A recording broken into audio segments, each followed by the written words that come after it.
Hi friends, இன்றைக்கி நம்ம ரொம்பவே சூப்பரான ஸ்பாஞ்சியான கஸ்டர்ட் பவுடர் வச்சு மேங்கோ கஸ்டர்ட் பவுடர் வச்சு ஒரு சாஃப்டான கேக் வீட்டிலையே எப்படி ஈஸியாக செய்கிறதுன்னு பார்க்கலாம் வாங்க. இதுக்கு நான் ஒரு பெரிய மிக்சிங் பவுல் எடுத்திருக்கேன். எந்த கப்பால் அளக்குறோமோ அதே கப்பிலே நம்ம எல்லாமே அளந்துக்கலாம். ஃபஸ்ட்டு 2 கப் அளவுக்கு பால் சேர்த்திருக்கேன்.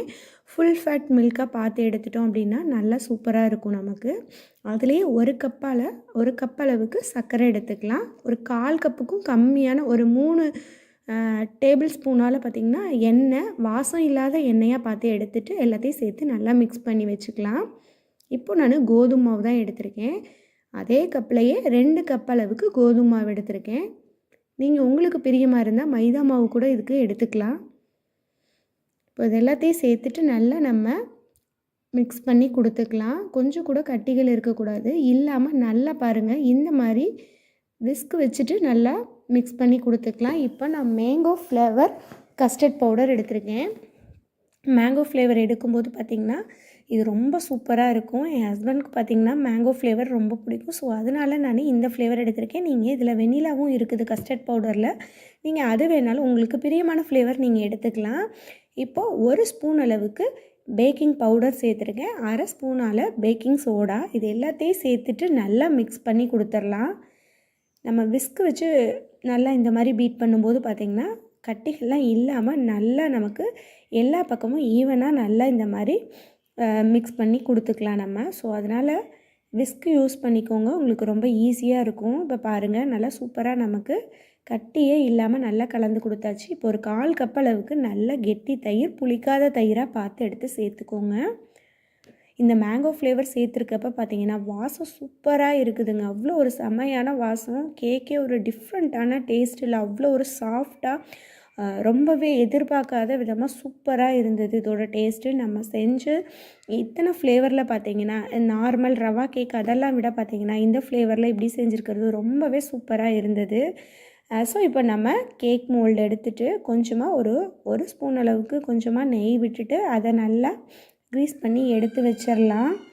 இப்போ அதுலேயே கொஞ்சமாக கோதுமை மாவு சேர்த்துட்டு நல்லா டஸ்ட் பண்ணி விட்டுக்கலாம். சுற்றி வர எல்லாத்துலேயும் நம்ம டஸ்ட் பண்ணி எடுத்து வச்சுக்கலாம். உங்கள்கிட்ட பட்டர் ஷீட் இருக்குது அப்படின்னா நீங்கள் கீழே பட்டர் ஷீட் போட்டு யூஸ் பண்ணுங்கள். நான் பட்டர் ஷீட் இல்லாதனால நெய் தடவிட்டு அதுக்கு மேலே நான் கோதுமை மாவு போட்டு இந்த மாதிரி க்ரீஸ் பண்ணி எடுக்கிறேன். பட் ஆனால் ஒன்றுமே பிரச்சனை இல்லைங்க, நமக்கு ஈஸியாக டிமோல்ட் பண்ணிக்கலாம். நம்ம ரொம்பவே சூப்பராக வந்தது டக்குன்னு நமக்கு.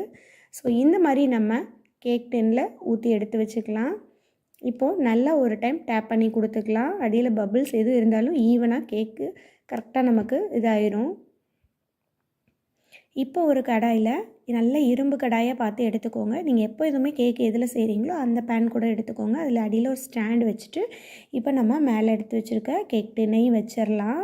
இப்போ நான் பாதாம் மேலே வைக்கிறேன். நீங்கள் உங்களுக்கு பிடிச்சமான ட்ரை ஃப்ரூட்ஸ் வச்சுக்கலாம். இது பார்த்திங்கன்னா நம்ம அது கேக் வெந்து வரும்போது இந்த பாதாம் நமக்கு உள்ளே போயிடும். ஸோ நம்ம சாப்பிடும்போது பார்த்திங்கன்னா வாயில் நல்லா க்ரன்ச்சியாக நல்லாயிருக்கும். ஸோ உங்களுக்கு இந்த மாதிரி உள்ளே இருக்கிறது உள்ளே போகிறது பிடிக்கலை அப்படின்னா நீங்கள் கேக் ஒரு 10 மினிட்ஸ் வெந்த பிறகு பார்த்திங்கன்னா கொஞ்சம் மேலே நமக்கு நல்லா ஃப்ளஃபியாக வரும். ஸோ அந்த டைமில் நீங்கள் பாதாம் வச்சுட்டிங்க அப்படின்னா உங்களுக்கு மேலேயே தெரிகிற மாதிரி இருக்கும். நான் மேலே தெரிய வேணான்றதுக்காக உள்ளுக்குள்ளே அது நான் வச்சு விட்டுட்டேன் ஸ்டார்டிங்லே. ஸோ இப்போ நம்ம கேக் டின்னில் க்ளோஸ் பண்ணி வச்சுட்டு கரெக்டாக ஒரு 30 மினிட்ஸ் தாங்க ஆகுது. சூப்பரான வாசம், வீடே வாசம். மேங்கோ ஃப்ளேவர் பயங்கரமான ஃப்ளேவருங்க, ரொம்ப சூப்பராக இருந்தது இந்த மேங்கோ ஃப்ளேவர் கஸ்டர்ட் பவுடரை வச்சு நம்ம இந்த கேக் செய்கிறது. ஸோ கண்டிப்பாக நீங்கள் ஒரு டைம் இந்த மாதிரி மெத்தடில் செஞ்சு பார்த்தீங்கன்னா இனிமேல் நம்ம கடையில் கேக்கே வாங்க மாட்டோங்க.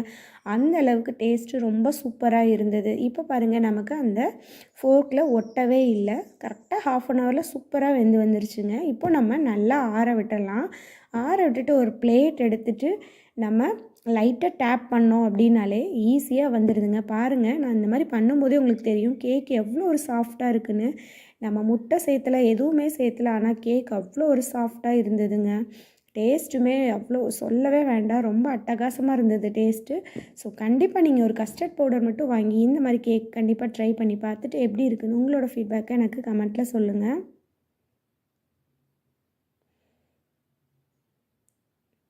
இப்போ பாருங்கள், நமக்கு சூப்பரான சாஃப்டான கேக் ரெடி ஆயிடுச்சு.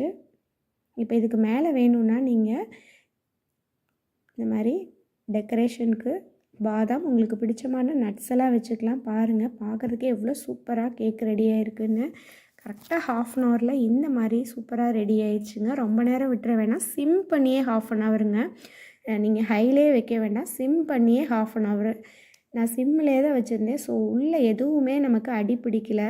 சைட்லேயும் பார்த்திங்கன்னா கரெக்டான அந்த கோல்டன் ப்ரௌனில் சூப்பரான பெர்ஃபெக்டான பேக்கரி ஸ்டைலில் இந்த மாதிரி நமக்கு கஸ்டர்ட் பவுடர் கேக் ரெடியாக இருக்குதுங்க. ஸோ கண்டிப்பாக நீங்களும் இந்த மாதிரி ட்ரை பண்ணி பார்த்துட்டு எப்படி இருக்குன்னு உங்களோட ஃபீட்பேக்கை எனக்கு கமெண்ட்டில் சொல்லுங்கள். நீங்கள் இப்போ தான் நம்மளோட சேனலை ஃபஸ்ட் டைம் பார்க்குறீங்க அப்படின்னா சேனலை சப்ஸ்கிரைப் பண்ணிவிட்டு ஆல்ரெடி பட்டனை கிளிக் பண்ணி வச்சுட்டிங்க அப்படின்னா நான் போடுற வீடியோஸ் உங்களுக்கு உடனுக்குடன் நோட்டிஃபிகேஷனாக வரும். இப்போ பார்த்திங்கன்னா எங்கள் பாப்பா மேலே கிட்கேட் சாக்லேட் இருந்தது. ஸோ அந்த சாக்லேட்டை இது பண்ணி போட்டு வச்சுருக்கா, அது மெல்ட் ஆயிடுச்சு. ஓகே ஃப்ரெண்ட்ஸ், பாய்.